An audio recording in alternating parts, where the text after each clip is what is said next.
আসসালামু আলাইকুম। 2000 সনে জননিরাপত্তা আইনে যারা জেলখানা ছিলাম, ডান্ডা বেড়ে টেনেছি, তাদেরকে আজকে আমি হাজির করেছি।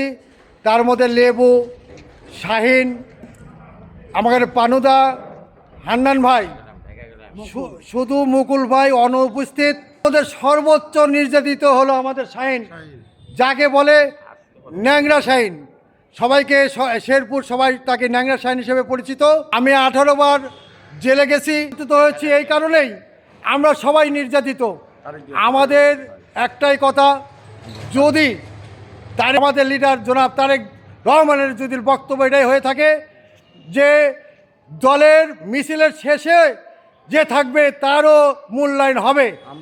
যদি 2000 সনে জেলখানায় আমাদের দেখতে যেয়ে থাকেন, তবে আমরা আবার আপনার সাথে দেখা করতে ইচ্ছুক এবং আমরা আশায় থাকলাম মাননীয় প্রধানমন্ত্রীর সাথে আমরা দেখা করতে চাই।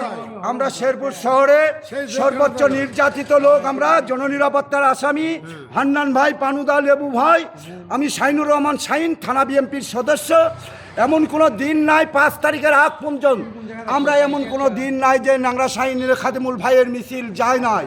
একটা দিন নাই যে 17 বছর আমরা বাড়ির থেকে খেতে পারিছি। ধনুর বগুড়াকে যে কোনো নেতাকে জিজ্ঞাসা করবেন, খাদেম ন্যাংরা শাহিন, হান্নান, লেবু কে, পানুদা কে, এটা আপনি বলে দিবে।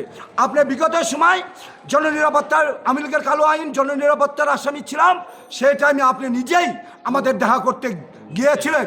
বহুত নির্যাতনের পর আপনি আমাদের কথা মনে আছে কিনা জানি না, আমি জানি আমাদের নেতা খুব অভিজ্ঞ এবং আপনার বক্তব্য অনুসারে আমরা আপনার এলাকার বগুড়ার সন্তান। শেরপুরের মাটিতে এমন কোনো দিন নেই পা পুঙ্গ হয়েছে আমার নিজেরই পাও ভাঙ্গা।